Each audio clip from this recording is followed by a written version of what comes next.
El mundo del cine se ha visto desgarrado por el dolor. Sus luces doradas se han apagado, su latido vacila, ya que Diane Keaton, una de las almas más luminosas que jamás haya adornado Hollywood, se ha deslizado silenciosamente más allá del velo, a la edad de 79 años. El 11 de octubre 2025, en la quietud de su hogar californiano, el último aliento de una mujer que redefinió la verdad y la ternura derivó suavemente hacia la eternidad. Y cuando se conoció la noticia, el tiempo pareció detenerse porque, ¿cómo decir adiós a una mujer que te hizo sentir visto incluso en tu hora más solitaria? Su fallecimiento ha dejado un dolor hueco, no solo en los corazones de su familia, sino en el alma de toda una generación, que una vez se vio reflejada en su risa y redimida por su coraje. Durante más de 5 décadas no solo fue una actriz, sino toda una época. Rompió las convenciones, reimaginó lo que podía ser la feminidad, y a través de El Padrino, Annie Hall y muchas otras, reescribió para siempre el lenguaje del amor, la pérdida y la imperfección en la pantalla. Era el latido del corazón del Hollywood dorado, extravagante, intrépida, infinitamente humana. Pero detrás de esa sonrisa inolvidable había toda una vida de soledad y tristeza que ningún foco podía disimular.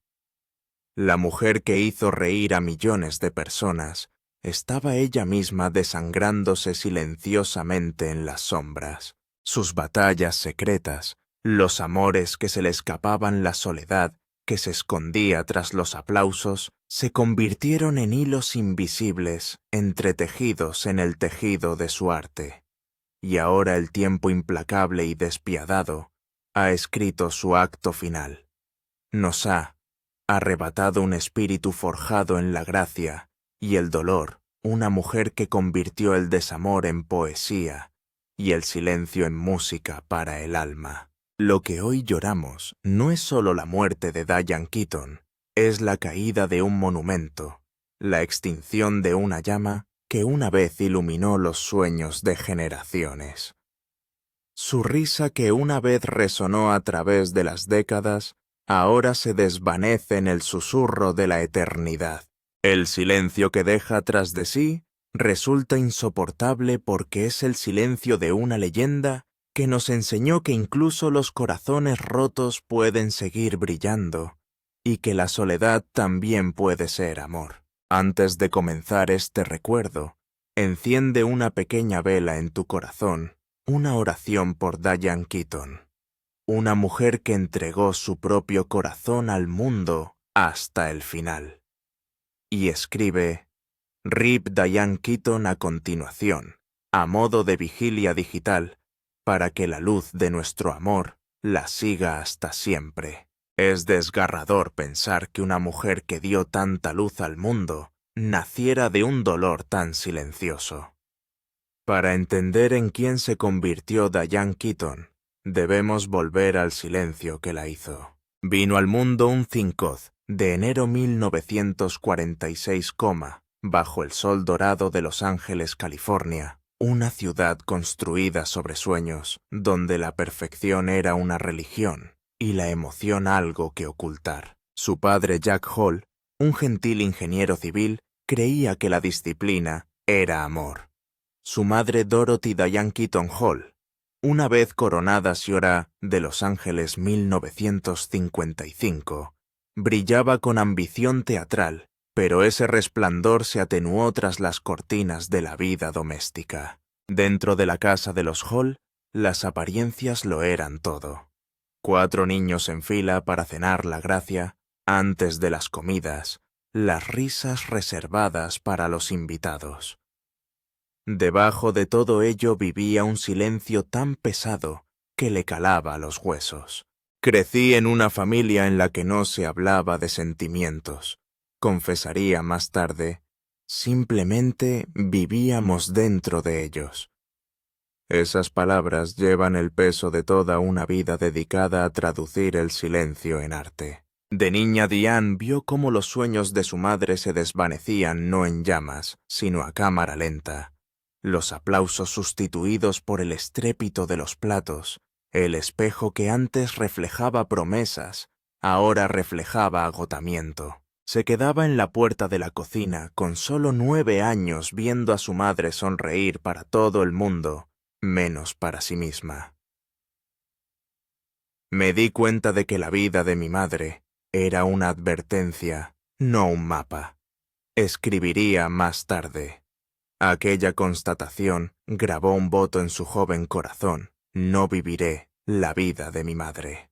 Mientras otras chicas del 1950 soñaban con vallas blancas y hogares para siempre, Diane soñaba con escapar con guiones, con luces, con un escenario en el que por fin pudiera existir como su propia creación. Los profesores la llamaban difícil, los compañeros la llamaban rara.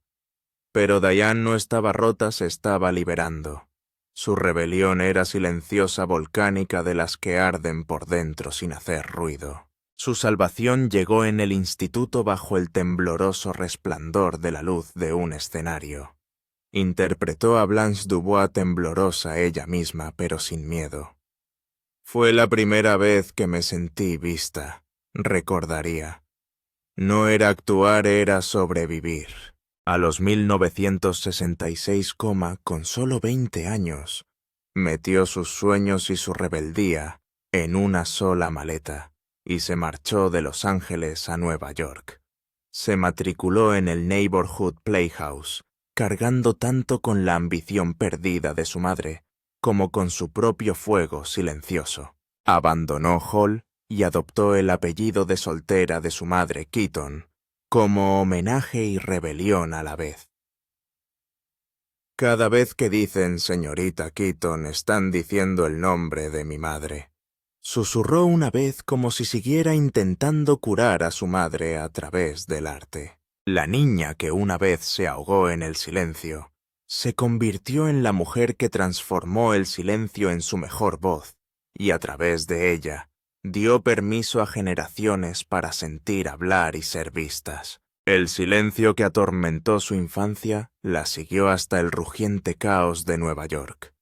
Era 1966, y el invierno se cernía sobre Manhattan como un castigo gris interminable y frío hasta los huesos.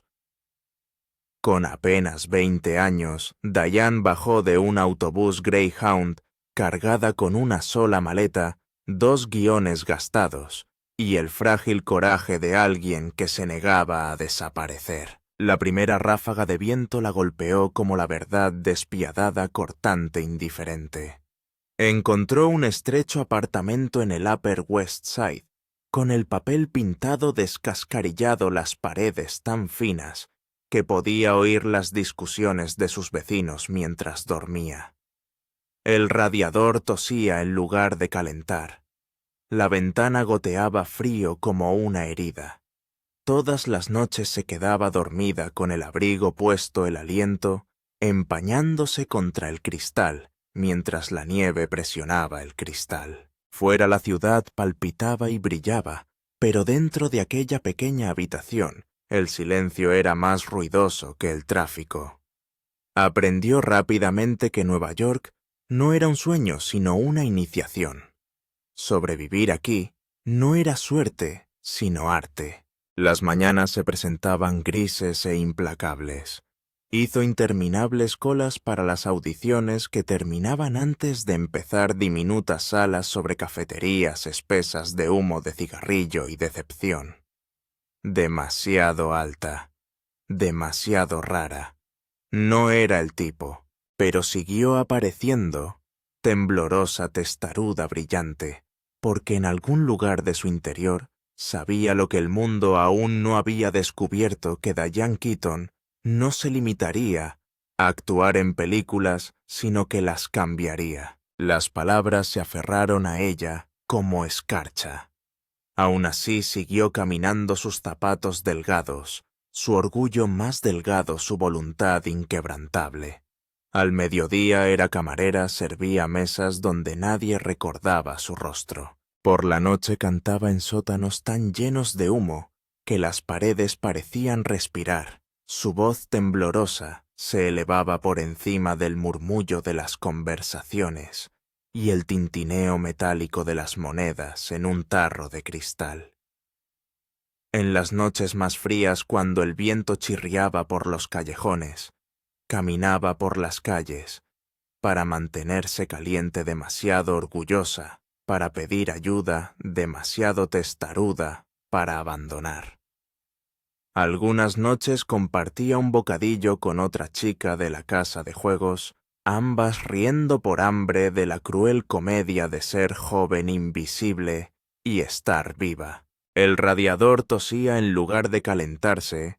Escribió más tarde, pero me quedé porque tenía miedo todo el tiempo, y el miedo se convirtió en mi motor. Ese miedo la llevó a través de semanas de hambre y meses de silencio. La cena era a menudo té y media rebanada de pan, que ella pretendía que era suficiente. Empeñaba zapatos viejos para pagar el alquiler, se saltaba el metro para comprar café y escribía líneas de diálogo a la luz de las velas cuando se cortaba la luz. Había noches en las que apretaba las manos contra la fría ventana solo para sentir algo real. Había mañanas en las que se enrollaba la bufanda 2 veces alrededor del cuello y caminaba kilómetros para ahorrarse 5 céntimos en el billete de autobús. La ciudad era ensordecedora, diría más tarde, pero nunca me había sentido más desoída. Sus cuadernos se llenaron de palabras que nadie leería, cartas a su madre, a sí misma al sueño, que se negaba a enterrar, y cuando la desesperación se acercaba demasiado, susurraba a la oscuridad todavía no. La soledad se convirtió en su sombra, pero en algún lugar bajo ella empezó a arder un fuego silencioso, una especie de hambre terca y santa que se negaba a morir. Entonces, en 1968, tras 2 años de rechazo, miedo y casi inanición, llegó la llamada que lo cambiaría todo. Una reposición de Broadway llamada Hair buscaba a alguien crudo sin pulir, dolorosamente real. Diane se presentó a la audición descalza, nerviosa, temblorosa, pero completamente viva. Por primera vez, no actuó para que la aprobaran, sino para sobrevivir. El director la observó en silencio, y luego le susurró: «No cambies nada». Aquella noche se puso de pie bajo el calor de las luces del escenario descalza, de nuevo con los latidos de su corazón resonando en la oscuridad. Al sonar la música, algo en su interior se abrió. El silencio que había guardado durante 20 años se convirtió en sonido. El público no vio perfección, vio verdad. Y cuando más tarde dijo: «Me construí a partir del miedo», no era una metáfora, era una confesión. El miedo, el hambre, el rechazo, el frío eran sus ladrillos y su argamasa. Cada no le había enseñado a ser más alta.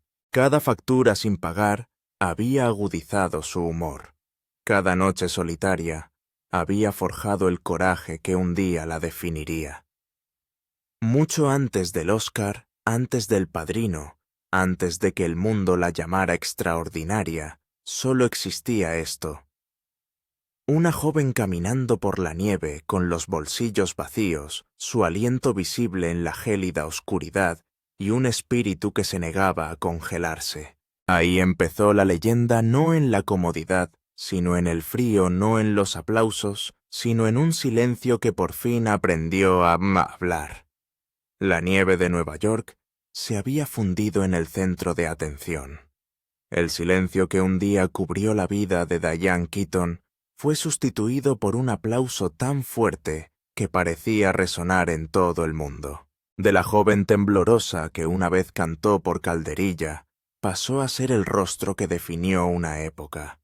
El Padrino llegó primero 1972, y con él el principio de todo. Como Kay Adams se mantuvo a la sombra del Michael Corleone de Al Pacino, testigo silencioso del poder y la pérdida. La película le valió algo más que la fama le dio la voz por la que había luchado desde niña. Luego llegó Annie Hall en 1977, el papel que grabaría su nombre en la historia del cine. Esa risa incómoda, los jerseys de cuello alto, la honestidad sin filtros, no eran disfraces, eran Diane. Por primera vez Hollywood no solo vio a una mujer en pantalla, vio la verdad envuelta en imperfección. El mundo se enamoró, y la industria también. Tenía 31 cuando sostuvo la estatuilla dorada bajo las cegadoras luces, y por un momento pensó que por fin había llegado. Pero cuando regresó a casa aquella noche con los aplausos aún resonando en sus oídos, dejó el Oscar sobre la encimera, miró alrededor de su cocina vacía y se susurró a sí misma: «Es esto lo que se siente al ser visto. Todo foco proyecta una sombra y la suya ya estaba creciendo». El éxito que millones envidiaban se convirtió en una jaula que solo ella podía sentir. Cada nuevo guión llevaba implícita la misma pregunta: ¿podrás volver a ser tan buena? La fama tenía su propio clima hermoso, brutal e imposible de controlar. En el plató trabajaba hasta que le escocían los ojos y le temblaban las manos memorizando líneas mucho después de que el equipo se fuera a casa. No dormía.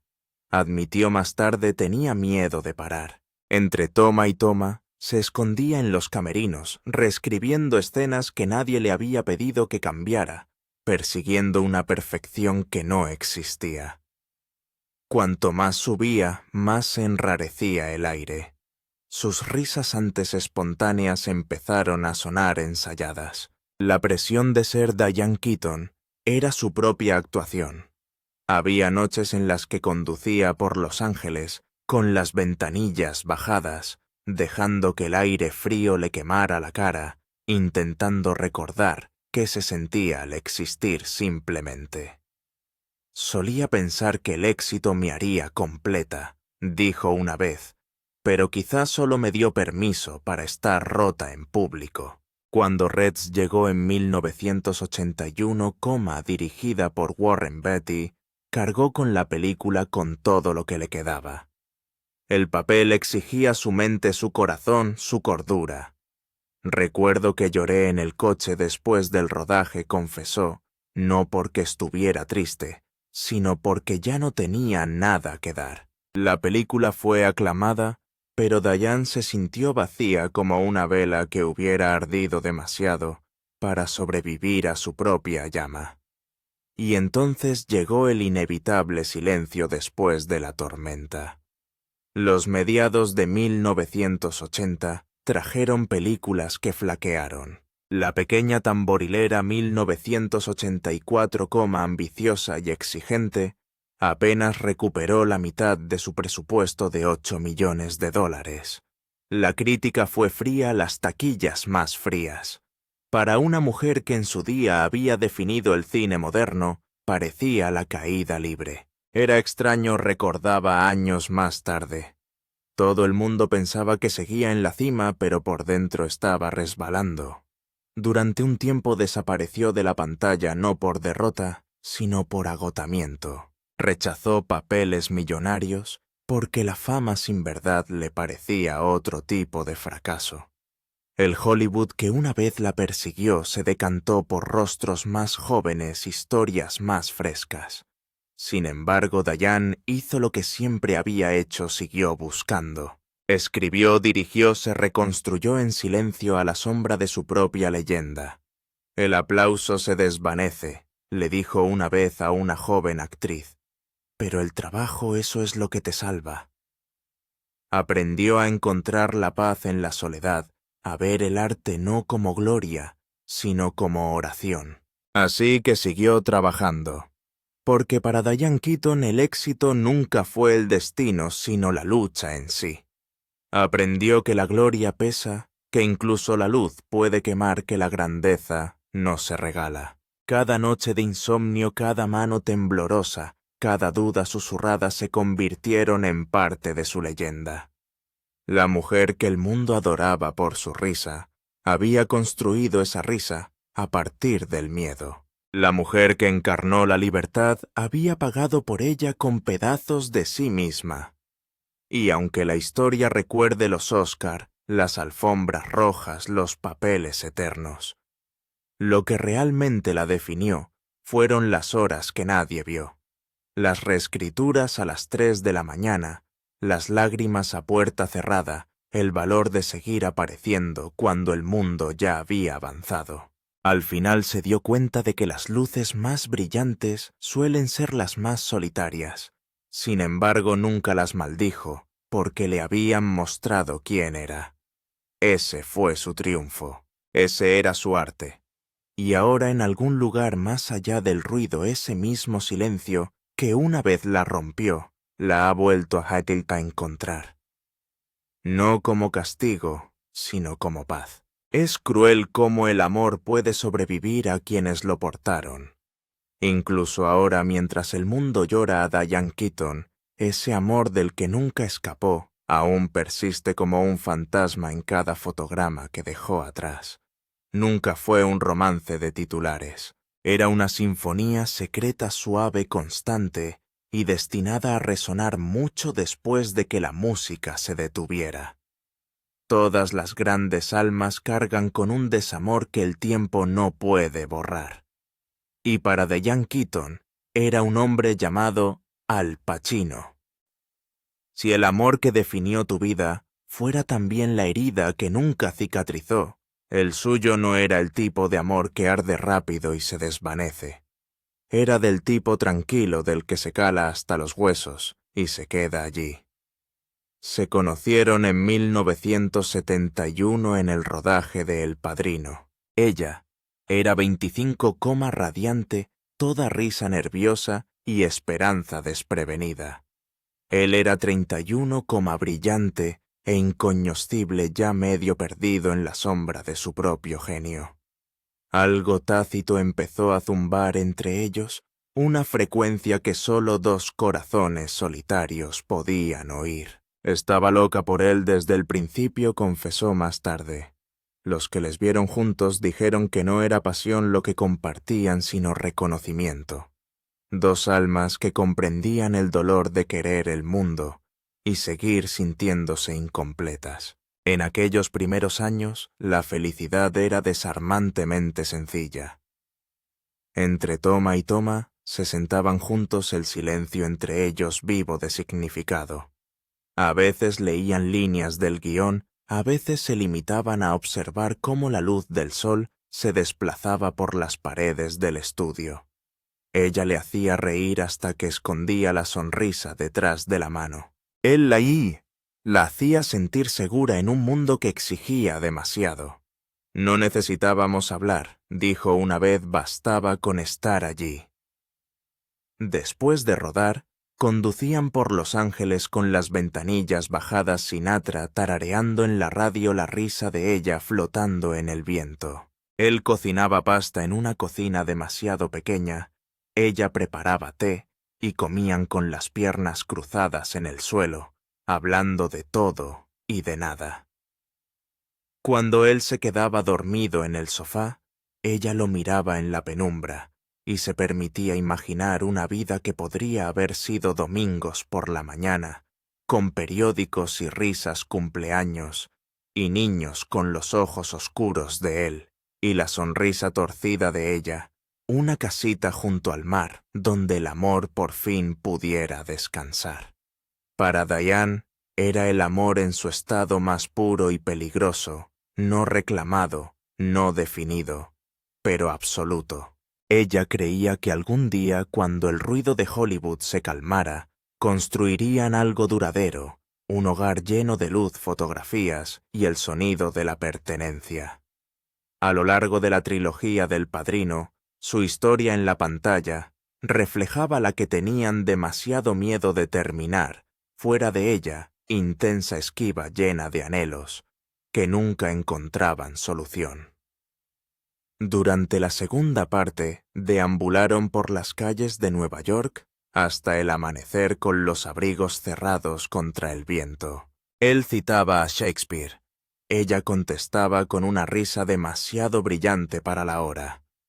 Pensé que quizá dijo una vez si seguía apareciendo, él me vería como yo le veía a él. Pero Al Pacino era un hombre atormentado por la distancia. La fama le asustaba. El compromiso le parecía una jaula. Evito las puertas que puedan llevar al dolor, admitió años más tarde, y Diane, intrépida y todo corazón, atravesó cada una de ellas de todos modos. A los 1990, cuando la tercera parte de El Padrino comenzó a rodarse en Roma, ella tenía 44, y la esperanza todavía parpadeaba en su interior como una llama obstinada que se negaba a morir. Se quedaron en la misma villa con vistas a la luz dorada de la ciudad, compartiendo cenas en un balcón adornado con bombillas de hadas, riendo de recuerdos que parecían promesas. A veces se imaginaba cómo sonaría su nombre junto al de ella, en un sobre cómo heredarían sus hijos tanto el fuego de él como la fe de ella. Todo el mundo pensaba que había llegado el momento, el acto final de una historia de amor que había esperado 2 décadas para ser bautizada. Y para Diane era como si el destino hubiera llegado por fin. Creía que tras años de espera, la historia estaba lista para terminar, no en silencio, sino para siempre. Una noche bajo la lenta luz del crepúsculo romano, Diane dio por fin voz al dolor que había arrastrado durante 20 años.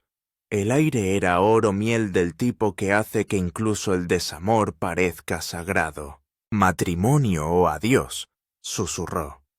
Su voz no temblaba de rabia, sino de rendición, la última plegaria de una mujer que había esperado demasiado para ser elegida. La mesa entre ellos estaba llena de vino, a medio beber pan, sin tocar los restos de una velada que podría haber sido eterna. Afuera los olivos permanecían inmóviles, sus hojas plateadas congeladas contra un cielo del color del perdón. En algún lugar, una campana de iglesia doblaba en la distancia una nota lenta e inquietante que parecía detener el mundo. La miró, luego se apartó. Ni tormenta ni lucha, solo la insoportable quietud de un hombre que se repliega sobre sí mismo. Ese silencio suave devastador fue su respuesta. No tuvo que decir que no, ella susurraría más tarde. El silencio lo dijo por él. En ese momento, algo en ella brillante, obstinado, infinitamente esperanzado, finalmente se rompió. La mujer que había esperado durante años unas palabras se dio cuenta de que moriría sin oírlas. Esa noche hizo las maletas en silencio, doblando sus sueños entre ropas que olían débilmente a vino y arrepentimiento. Antes del amanecer, permaneció junto a la ventana de la villa, observando cómo el horizonte se convertía en luz. El cielo era indiferente, la ciudad seguía dormida. Ella no lloró, simplemente se fue. Cuando el avión despegó, Roma se extendió bajo ella como un cuadro que nunca podría volver a pisar. El asiento de al lado estaba vacío, siempre lo había estado, y ahora siempre lo estaría. Días después sonó el teléfono.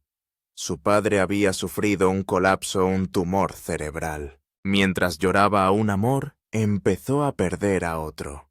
2 desamores que llegaron de la mano la desnudaron. Fue entonces cuando me rompí, dijo años después. Aeropuertos, hospitales, flores funerarias. La vida se desdibujó en una bruma de habitaciones blancas y oraciones tácitas. En terapia buscó a la mujer que solía ser, rastreando las ruinas de todo aquello a lo que había renunciado. Le pedía una y otra vez que me amara como yo le amaba a él, confesó una vez con voz temblorosa, incluso después de décadas. Pero el amor no siempre tiene eco. Aprendió dolorosamente que algunas personas aman abandonando que la crueldad más verdadera no es el rechazo, sino el silencio que le sigue. En los años que siguieron, se reconstruyó a sí misma de la única forma que sabía a través del arte de la risa, de un trabajo que lo exigía todo y solo le devolvía momentos de paz. Nunca se casó ni volvió a buscar un romance público. Supongo que estaba esperando, dijo en voz baja una vez, pero no sabía. A Kamakini. En lugar de eso volcó su corazón en el mundo, en las películas, en la restauración de casas olvidadas, en sus dos hijos adoptivos, Dexter y Duke, a los que llamaba los amores que se quedaron. Sin embargo, incluso cuando su risa volvió a las pantallas, llevaba un rastro de algo eterno, una suavidad que solo proviene de las mujeres que han sabido lo que significa perderlo todo y seguir viviendo de todos modos. Sus personajes envejecían como ella, divertidos, valientes, solitarios, inquebrantables. A través de ellos contaba su verdad que el desamor no se acaba. Tot simplemente te enseña a caminar con una herida abierta. Luego vino 2017, el American Film Institute rindió homenaje a la obra de su vida. Y nótalo. El auditorio brillaba bajo candelabros llenos de aplausos y fantasmas. Y entonces desde las salas apareció Al Pacino. El público jadeó, el tiempo se dobló, y los años se desplomaron en un único latido tembloroso. Se dirigió al podio más viejo, ahora los ojos más suaves, la voz insegura. «Te quiero para siempre», dijo. La sala estalló, pero Diane no lloró. Sonrió una sonrisa tranquila y firme, que pertenecía a una mujer que ya había llorado de todas las maneras posibles. Porque había llorado todas las lágrimas que el mundo nunca vería. En las salas de terapia, en las cocinas a medianoche, en los largos viajes a casa, donde ensayaba las despedidas, nadie la escuchaba. Aquella noche su sonrisa dijo lo que su alma llevaba tiempo aceptando. Algunos amores no se acaban, simplemente se convierten en fantasmas que nunca dejan de respirar. Y así cargó con ese fantasma hasta sus últimos días. Cuando le preguntaron si se arrepentía de no haberse casado nunca, se rió suave y cansada. No dijo, «Tengo todo lo que siempre quise, excepto lo que creía que necesitaba». Por fin comprendió que el amor no se mide por la duración, ni por los votos, ni por las fotografías. Se mide por lo profundamente que te cambia. Y Al Pacino la cambió no quedándose sino marchándose. Al sobrevivir a ese amor, Diane Keaton se convirtió en algo más que una estrella. Se convirtió en la prueba de que algunos corazones son demasiado vastos para ser sostenidos por una sola vida. Su historia no trata solo del desamor, sino de la resistencia a la gracia y la clase de valor que florece en las ruinas. Una mujer que entregó su corazón a alguien que no podía sostenerlo y aún así siguió amando al mundo. Incluso ahora, cuando su nombre se desvanece en la eternidad, ese amor permanece entre dos almas que nunca aprendieron a dejarse ir. Y tal vez ese sea el tipo de amor más cruel y hermoso.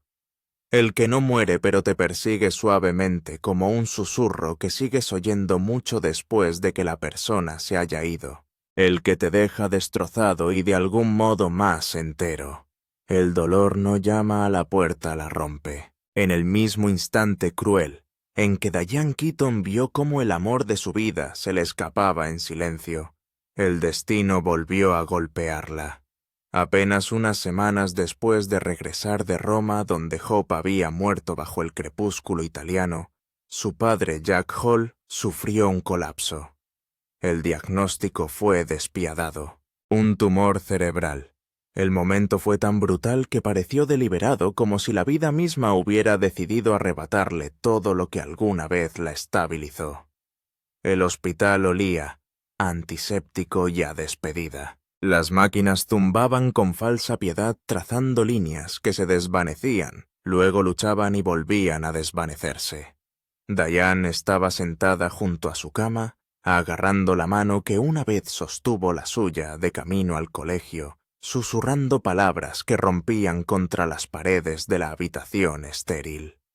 «No te vayas todavía, papá», murmuró. «No estoy preparada, pero la muerte nunca espera permiso».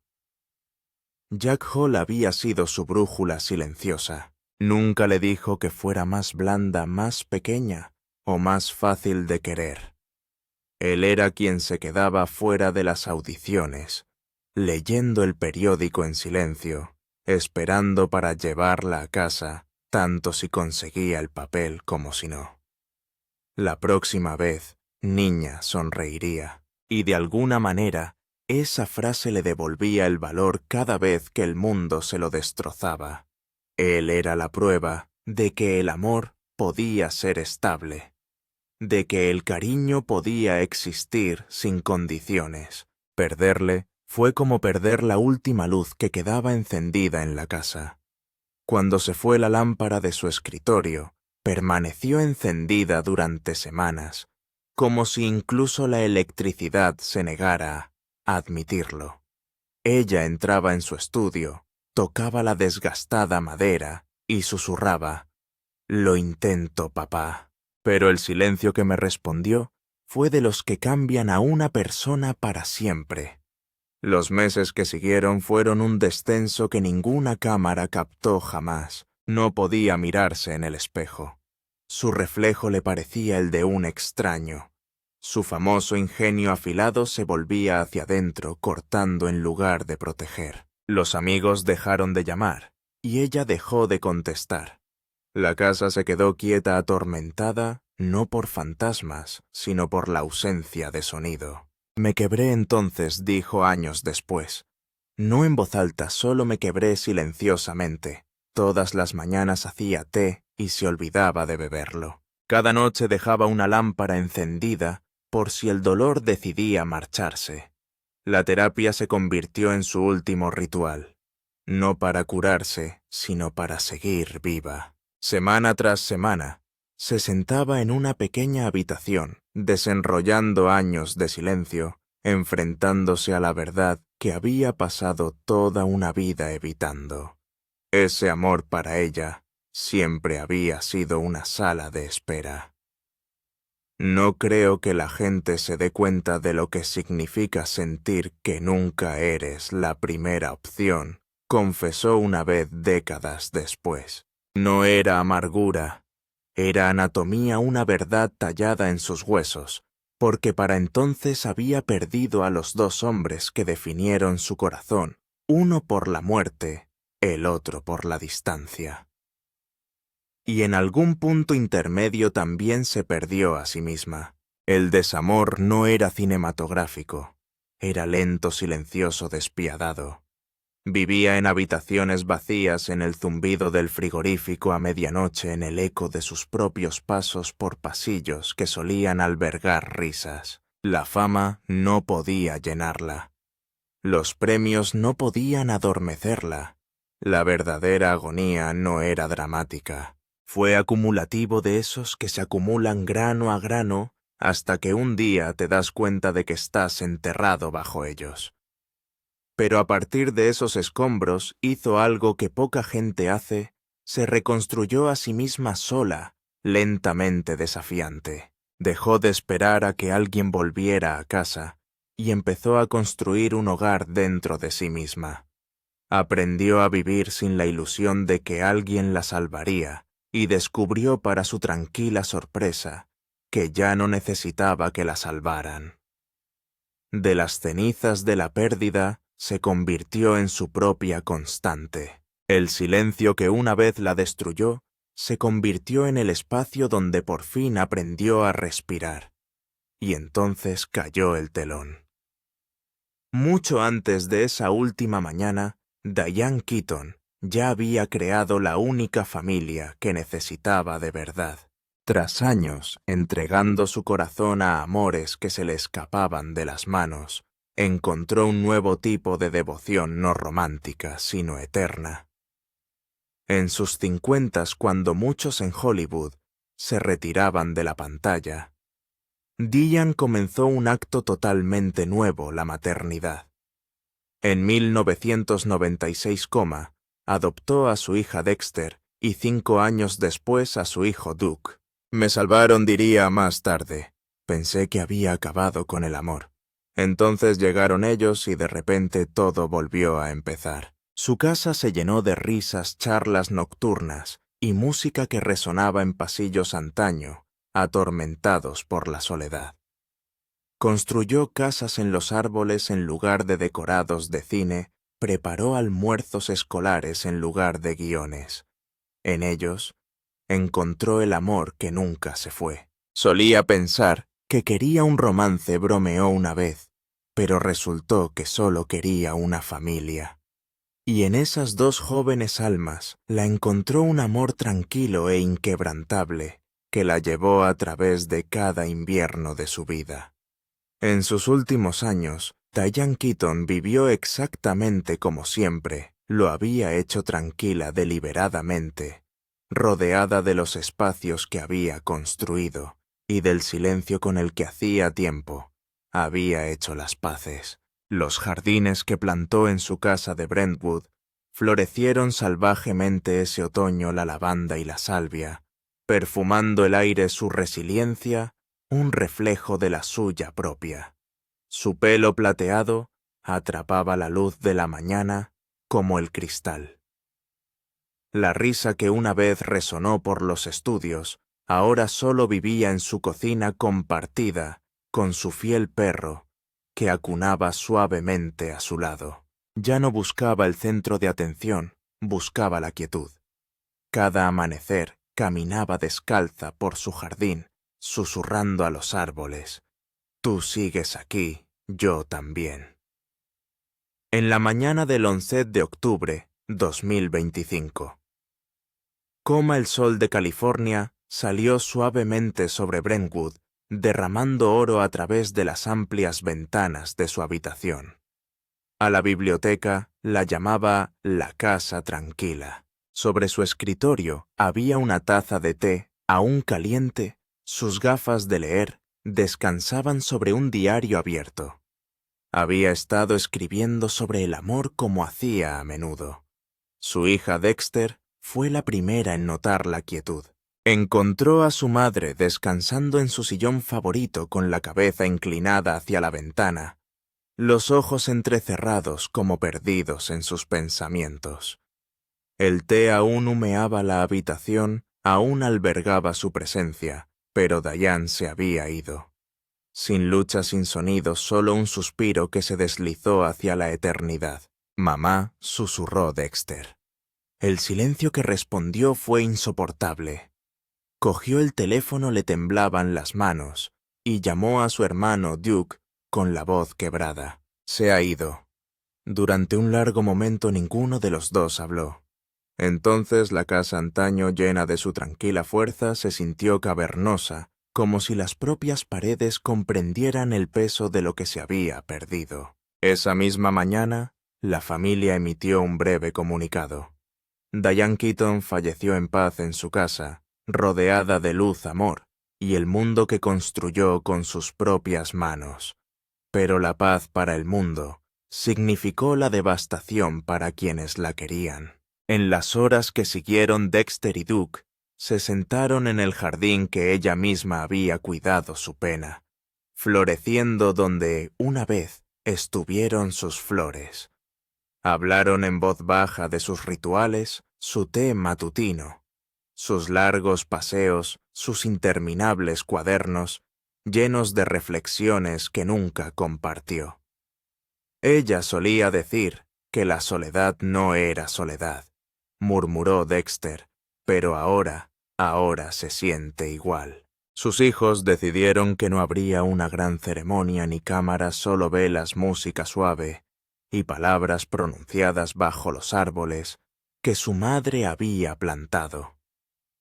Aquella noche, la casa brillaba desde dentro, las ventanas iluminadas con un parpadeo dorado. La misma luz cálida que la había seguido toda su vida. La noticia saltó de madrugada en Hollywood y el mundo pareció detenerse. La revista People fue la primera en confirmarlo. La oscarizada actriz y entrañable icono Diane Keaton ha fallecido a los 79, en cuestión de minutos su rostro llenó todas las pantallas de Estados Unidos. Los titulares lloraron la pérdida de un alma de verdad y ternura. Los presentadores de los programas de entrevistas hicieron una pausa en mitad de la emisión con la voz temblorosa. En las redes sociales, sus seguidores inundaron los timelines con fotos de ella y voz en blanco y negro. Los jerseys de cuello alto, las risas, los ojos que siempre parecían saber más de lo que decían. Fuera de su casa de Brentwood, empezó a congregarse una pequeña multitud. Trajeron flores, velas y jerseys blancos de cuello alto pulcramente doblados. El uniforme de una mujer que puso de moda la imperfección. Alguien dejó un pequeño cartel escrito a mano en su puerta. Nos hiciste lo bastante valientes para ser nosotros mismos. Los grandes de Hollywood lloraron abiertamente. Al Pacino, su otrora gran amor, emitió un sencillo y tembloroso comunicado. Era el espejo silencioso de mi corazón. Meryl Streep escribió que hacía heroica la vulnerabilidad. Steve Martin, que compartió su ingenio dentro y fuera de la pantalla, la recordaba como la voz más divertida, sabia y original que jamás haya tenido nuestro oficio. Woody Allen, en una rara reflexión pública, dijo: «No hubo ninguna de Diane Keaton antes de ella, y no habrá ninguna después». Bette Midler la llamó brillante, hermosa, extraordinaria, el tesoro de América. Leonardo DiCaprio, que trabajó con ella cuando era 18, escribió: «Era infinitamente amable, infinitamente curiosa, y siempre ella misma sin disculpas». Kimberly Williams. Paisley, que una vez interpretó a su hija y padre de la novia, compartió una foto de su abrazo y escribió: «Me enseñó a reír a través del desamor». Esa noche la Academia lanzó un carrete de homenaje, su sonrisa iluminando las pantallas de Los Ángeles a Roma. Annie Hall Reads la cavitación de Marvin, algo tiene que ceder. Escena tras escena, amor y soledad entrelazados. Sobre una suave partitura de piano, su voz sonaba de fondo: «El amor es el mayor riesgo, pero lo tomaría de nuevo». En los cines hasta los desconocidos lloraban. No era solo nostalgia, era reconocimiento. Una generación se despedía de su espejo, pero el dolor no era solo cinematográfico, era profundamente personal. En los cafés de Estados Unidos, la gente pronunciaba su nombre como si llorara a una amiga. Las parejas mayores que la habían visto en las 70s se cogían de la mano en silencio. Mujeres de todas las edades dejaban comentarios bajo sus fotos. En las aulas, los estudiantes de interpretación representaban sus escenas y lloraban entre toma y toma. En las redes sociales, los homenajes se sucedían no en forma de ruido, sino de gratitud. No se limitaba a actuar, se leía en un post. Daba forma al sentimiento de ser humano. Era como si le hubieran arrancado un trozo de memoria colectiva, un sonido que nunca volvería a sonar, un calor que nunca regresaría. Durante medio siglo, Diane Keaton había sido la conciencia de Hollywood, la mujer que reía a pesar de la angustia que llevaba su armadura con ingenio y gracia, que hacía bella la imperfección. Su fallecimiento no fue solo la pérdida de una estrella, fue el final de una era en la que la sinceridad aún importaba, en la que la verdad aún podía permanecer en silencio en una habitación y llamar la atención del mundo.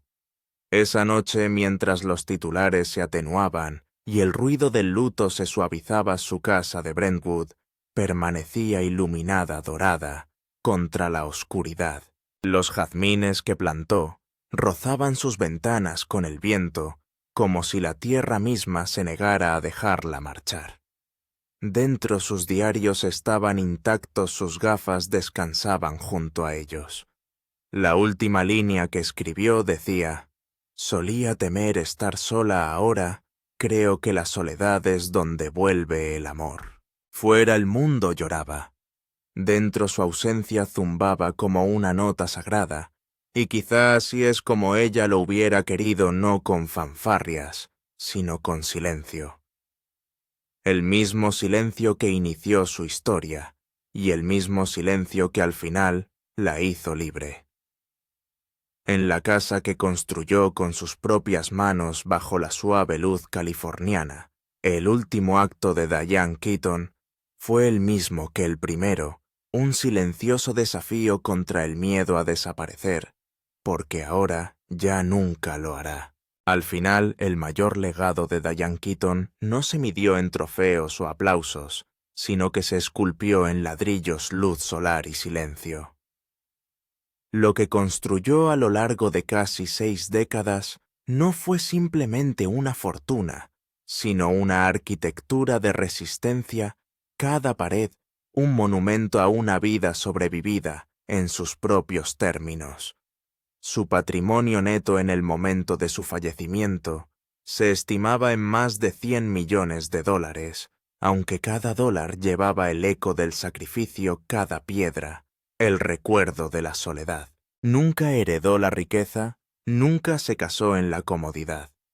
Todo lo que poseía lo construyó con sus manos, su visión y el mismo espíritu implacable que una vez la había llevado a través del hambre y el desamor en Nueva York. Su amada finca de Brentwood, valorada en casi 30 millones, era su obra maestra. Ella misma lo había diseñado y restaurado, un extenso santuario iluminado por el sol envuelto en hiedra y recuerdos. Cada baldosa, cada viga, cada cristal llevaba su huella. Dentro la luz se derramaba por los suelos de madera recuperada. Las paredes estaban forradas con fotografías en blanco y negro, que ella misma había tomado, imágenes de pasillos tranquilos, graneros, abandonados, pueblos olvidados. No era una mansión, era un reflejo, una casa que respiraba su historia. Sus amigos decían que la llamaba la casa tranquila, un nombre que ahora parece profético. Sus hijos Dexter y Duke planearon conservarlo tal y como ella lo dejó, un archivo viviente de su arte y su soledad. Pero eso era solo una pieza de su tapiz inmobiliario. Con los años se convirtió en una de las visionarias arquitectónicas más respetadas de Hollywood. Una vez compró y restauró una finca de estilo renacentista español de 1927 en Beverly Hills, que más tarde vendió a Madonna por casi 6,5 millones. Rescató de la decadencia varios monumentos emblemáticos de Los Ángeles, convirtiéndolos en obras de arte que aparecieron en Architectural Digest y House Beautiful. Una de sus antiguas casas en Sullivan Canyon, valorada recientemente en $28,9 millones, sigue siendo una de las propiedades más codiciadas de Los Ángeles. «Amo los edificios como algunos aman a las personas», dijo una vez. «Puedes salvarlos, puedes reconstruirlos». Era su forma de crear permanencia en un mundo en el que todo lo demás se le había escapado de las manos. Su colección de coches expresaba la misma poesía silenciosa. El 1960 Mercedes Pagoda, su favorito, seguía brillando en el garaje de Brentwood, un símbolo de gracia atemporal. El todoterreno clase G, su compañero diario en los últimos años, se sentaba a su lado como un centinela moderno. Incluso su vestuario inmortalizado a lo largo de décadas de entrevistas y sesiones fotográficas se conservaba con esmero. Hileras de jerseys negros de cuello alto, pantalones anchos bien planchados y sombreros se apilaban como esculturas de identidad. Según las personas cercanas a la familia, Diane había arreglado sus asuntos discretamente, mucho antes de su fallecimiento, como siempre con gracia, determinación y cuidado. Su patrimonio por diseño reflejaba sus valores divididos, principalmente entre sus hijos, Dexter y Duke, y las causas que llevaba más cerca de su corazón, entre ellas, el National Trust for Historic Preservation, Los Angeles Conservancy, y varias iniciativas de salud mental que había apoyado en privado durante años. Quería que su dinero sirviera para restaurar lo que el tiempo se había llevado, dijo un amigo íntimo, ya fuera un edificio o un corazón. No había grandes declaraciones ni espectáculos de Hollywood, solo notas escritas a mano en los márgenes de sus diarios, sencillas, humanas, inolvidables. A sus hijos les escribió: «Vosotros sois mi historia perdurable». Y en un sobre lacrado dirigido a ambos añadió: «No vendáis el jardín, dejad que crezca silvestre, ahí es donde seguiré estando».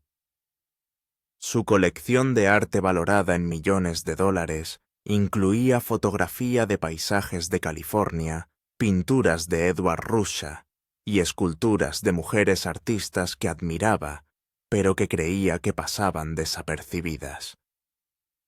Consiguió que muchas de esas piezas se donaran al Museo de Arte del Condado de Los Ángeles, asegurándose de que la belleza y la creatividad femenina siguieran siendo su firma perdurable. Y sin embargo, más allá de todas las cifras y posesiones, su verdadera riqueza era invisible. Vivía en las generaciones de mujeres a las que había inspirado a permanecer solas, sin disculparse, en los hogares que reconstruyó del polvo, en las risas que dejó resonando en la historia del cine. «La gente cree que el dinero te da seguridad», dijo una vez a Vanity Fair, «pero no es así. Y cuando el amor se va, aprendes a construir la seguridad a partir del espacio y la luz». Con su muerte, Diane Keaton no solo dejó una herencia, sino un proyecto. Una vida construida ladrillo a ladrillo, desamor a desamor, hasta que incluso el silencio a su alrededor brilló con significado. Su fortuna era inmensa, pero lo que construyó a partir de ella no tenía precio. La prueba de que la soledad también puede ser sagrada. Y en algún lugar más allá de los muros de su casa de Brentwood, mientras el jazmín trepa más alto y las ventanas brillan con la luz del atardecer, sus palabras permanecen grabadas en la memoria, susurradas por el viento, a través del jardín que se negó a vender. Todo lo que he construido empezó como algo que perdí, y mira cuánto he encontrado. Al final, la grandeza de Diane Keaton nunca pudo ser contenida por los bordes de una pantalla o el eco de los aplausos. Su brillantez vivía silenciosamente en el espacio sagrado entre el caos y la calma, en la forma en que elegía la dulzura sobre la grandeza, la verdad sobre el espectáculo. Nunca exigió la atención del mundo, simplemente se la ganó un aliento honesto a la vez. A través del humor, el coraje y una autenticidad tan cruda que parecía sagrada, redefinió lo que significaba ser visto. Mucho después de que se apagaran los focos, su espíritu permaneció un suave fuego que ardía en la oscuridad. Ella era la prueba de que la gracia podía ser feroz, de que la amabilidad podía ser desafiante, de que incluso el silencio podía hablar más alto de lo que jamás lo haría la fama. A menudo decía que actuar no era fingir, era confesar, y eso es exactamente lo que hacía. A través de cada temblor de risa, cada grieta en su voz, cada mirada que transportaba un océano, reveló la verdad del ser humano. Para innumerables mujeres, se convirtió en el espejo que habían estado buscando, el que no juzgaba, no perfeccionaba, sino que las reflejaba tal y como eran imperfectas, bellas, reales. Mostró al mundo que la soledad no era el vacío, que envejecer no era el declive y que el amor, sin importar cómo acabara, siempre merecía la pena correr el riesgo. En una industria construida sobre ilusiones, Diane Keaton fue una rebelión envuelta en dulzura. Fue la mujer que se negó a desaparecer, y al hacerlo hizo a todas las demás mujeres más valientes. Su generosidad fue más profunda de lo que los titulares jamás captaron. No donó para ser recordada, sino para reparar. Millones de dólares fueron a parar silenciosamente al Fondo de Investigación del Cáncer de la Mujer, la Asociación de Alzheimer, el Fondo Nacional para la Conservación Histórica y el Hospital Infantil de Los Ángeles. Preservar lo que es bueno, escribió una vez, ya sea un edificio, una mente o un corazón. Para ella, la caridad no era un acto sino una continuación de su arte. Las mismas manos que salvaban casas viejas también tendían la mano para reparar el dolor invisible. Creía en la restauración no solo de las paredes y la madera, sino de las personas, de los recuerdos, de las cosas que la vida trata de romper.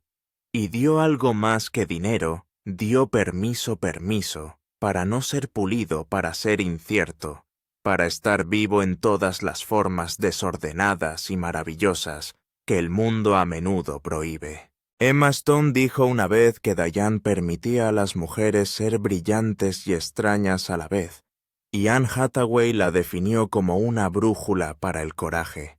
Y todas las jóvenes actrices que se enfrentan ahora a un espejo se abrochan, una americana se atan un pañuelo, eligen la honestidad frente al artificio, están de alguna manera silenciosa a su sombra. Su influencia se extendió más allá del objetivo hasta la moda, el arte y el ritmo de nuestro lenguaje. Convirtió la imperfección en estilo, la sinceridad en poder. Nos enseñó que la rebelión más auténtica era simplemente ser nosotros mismos. En sus últimos años, cuando le preguntaban qué esperaba que la gente recordara, sonreía y decía que seguí intentando lo que amé. Y quizá ese fue su mayor acto de gracia, seguir amando incluso cuando el amor dolía, seguir apareciendo, incluso cuando la vida no le devolvía el favor. Su historia nunca trató de triunfos interminables. Se trataba de la resistencia, la que se levanta tras un desengaño, la que sigue adelante después de que todo el mundo se detenga, la que dura más que los aplausos.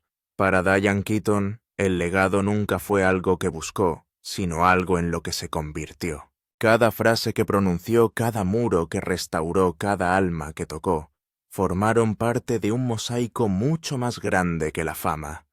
En algún lugar esta noche su risa sigue flotando en el viento de California ligera, traviesa, sin miedo. En algún lugar el jardín que plantó sigue floreciendo exactamente como ella deseaba. En algún lugar sus hijos Dexter y Duke levantan sus rostros al sol de la mañana y la sienten allí en el calor, en la luz, en el silencio que se siente como amor. Y para el resto de nosotros los que crecimos, viéndola, los que encontramos pedazos de nosotros mismos, en su vulnerabilidad, su ausencia se siente insoportable pero sagrada, porque es un silencio lleno de significado, un silencio que no termina sino que zumba con su espíritu todavía. No se desvaneció, se convirtió en parte de la luz esa que se filtra suavemente por las ventanas de la mañana, que lo perdona todo, que nunca deja de brillar. Si su historia ha tocado tu corazón esta noche, que se quede ahí. Pulsa, me gusta, no para hacer números, sino como gesto de gratitud por la risa que nos dio, por el valor que nos enseñó, por el amor que dejó atrás. Y si su vida significó algo para ti, escribe Rip y Diane Keaton. en los comentarios no como despedida, sino como promesa silenciosa de que su luz nunca se apagará. Porque las estrellas más verdaderas